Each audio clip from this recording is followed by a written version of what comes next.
మీ ప్రతి కన్నీటి బొట్టుకు వాళ్ళు మూల్యం చెల్లించుకునే రోజు ఖచ్చితంగా వస్తుంది అనుకుంటున్నారా?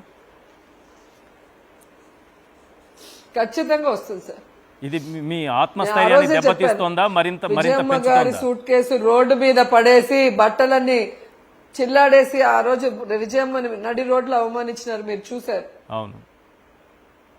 ఆ రోజు నన్ను తీసుకుపోయినప్పుడు హైదరాబాద్ లో ప్రెస్ మీట్ పెట్టి చెప్పాను, రాజశేఖర రెడ్డి గారు ఎప్పుడు నన్ను ఒక అపోజిషన్ పార్టీ ఒక మహిళా నాయకురాలుగానే చూశారు. నేను తెలుగుదేశం పార్టీలో ఉన్నప్పుడు ఏ రోజు నా క్యారెక్టర్ గురించి బ్యాడ్ గా మాట్లాడించలేదు, ఏ రోజు నా ఫైనాన్షియల్ గా నన్ను దెబ్బతీయాలనుకోలేదు, ఏ రోజు కూడా నన్ను భూమి నుంచి లేకుండా చేయాలన్న ఆలోచన ఎప్పుడు రాజశేఖర రెడ్డి గారు చేయలేదు. అందుకే నాకు గౌరవంతో ఆయన నెల్లి నేను కలవటం జరిగింది. కానీ చంద్రబాబు నాయుడు జీవితమే వెన్నుపోట్లు.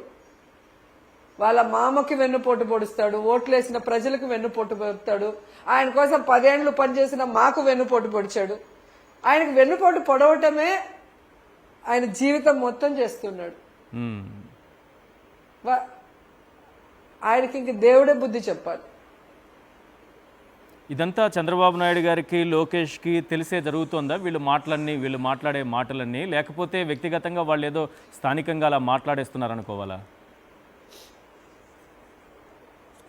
సార్, మా జిల్లాలో ఎవరైతే ఎదవలు ఉన్నారో పిచ్చి పిచ్చి మాటలు ఆడవాళ్ళని అవమానిస్తున్నారో వాళ్ళందరూ లోకేష్ బ్యాచ్. మీరు ఎవరిని ఆ ఊర్లోకి వెళ్ళి అడిగినా చెప్తారు వీళ్ళు ఎవరు అంటే లోకేష్ మనుషులు. లోకేష్ ధైర్యంతోనే వీళ్ళు రెచ్చిపోతున్నారు. అండ్ ఈ చంద్రబాబు నాయుడికి తెలియదు అంటున్నారా మీరు? పోనీ తెలియదు అనుకో, తెలిసిందిగా ఇప్పుడు కేసు పెట్టమనండి. ప్రశాంతికి అవ్వగానే ఎగిరి దూకారు అంటే మా పార్టీలో ఉంటే పట్టించుకుని ఉంటారా? మీ పార్టీలో ఉన్నారు కాబట్టి ఎగిరి దూకారు. ఈరోజు మీ పార్టీలో నేను లేదు కాబట్టి నన్ను పట్టించుకోరా?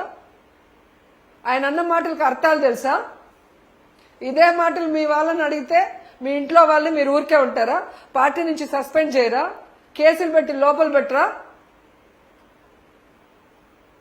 ఈ రోజు కనుక భానుప్రకాష్ మాట్లాడిన మాటలకి అతని మీద కేసు పెట్టి లోపల పెట్టి సస్పెండ్ చేయకపోతే అదే మాటలు అందరం కూడా అనాల్సి వస్తుంది వాళ్ళ ఇళ్లలో ఉన్న వాళ్ళని. అప్పుడు ఏం కేసు పెట్టకుండా ఉంటారేమో చూద్దామా? తప్పకుండా మీ పైన కేసు పెడతారు.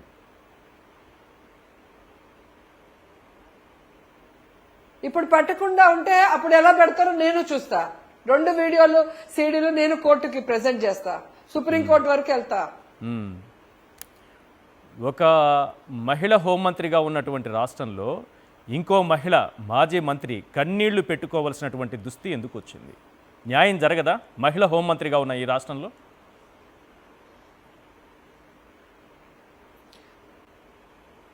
ముక్కు పచ్చలారిని ఆడపిల్లల్ని రేప్ చేసి చంపేసి ముక్కలు ముక్కలు చేస్తేనే కనీసం పరామర్శించడానికి టైం లేదు. వెళ్ళి అక్కడ ఏం జరిగిందో తెలుసుకొని ఆ నిందితులను పట్టుకొని ఫ్యూచర్లో అయినా అలా జరగకుండా చేయాలన్నది ఆవిడకి ఎక్కడా లేదు. మీరు చూసుంటారు కదా ఎంతమందిని వెళ్ళి పరామర్శించింది, మళ్ళీ అది జరగకుండా ఏం చర్యలు చేపట్టింది. ఇన్ని కేబినెట్ మీటింగ్లు జరిగాయి, దేంట్లో అయినా విమెన్ సేఫ్టీ గురించి మాట్లాడారా? ఏం చర్యలు చేపట్టాలో నేర్చుకున్నారా? ఏమీ ఉండదు. ఎంతసేపు జగన్ గారిని తిట్టడం, భారతమ్మని తిట్టడం, లేదా నన్ను తిట్టడం, ఎవరో ఒకరిని తిట్టడానికి రెడీ అయ్యి వచ్చి కూర్చొని మాట్లాడుతుంది. ఆవిడ మాట్లాడే మాటలు చూస్తేనే మీకు అర్థమవుతుంది ఆవిడకి ఎంత గౌరవం ఉందో. మనుషులంటే ముఖ్యంగా మహిళలంటే సుత్తంగా లేదు ఆమెకి. అలాంటి ఆమెకు హోంమంత్రి ఇచ్చారు అంటే చంద్రబాబు నాయుడు మెంటాలిటీ ఎలాంటిదో మీరు అర్థం చేసుకోవాలి. ప్రజలకి సేఫ్టీ ఇచ్చేవాళ్ళు, లా అండ్ ఆర్డర్ కాపాడేవాళ్ళు, ఆడపిల్లకి రక్షణ కల్పించాల్సిన వాళ్ళు, అలాంటి మంచి వాళ్ళని హోమ్ మినిస్టర్గా పెట్టుకోవాలన్న ఆలోచన ఆయనకు లేదు. 24 గంటలు ఎవరిని తిడతామా, ఎవరి మీద మాటలు తూల్దామా, ఇలాంటి వాళ్ళకే.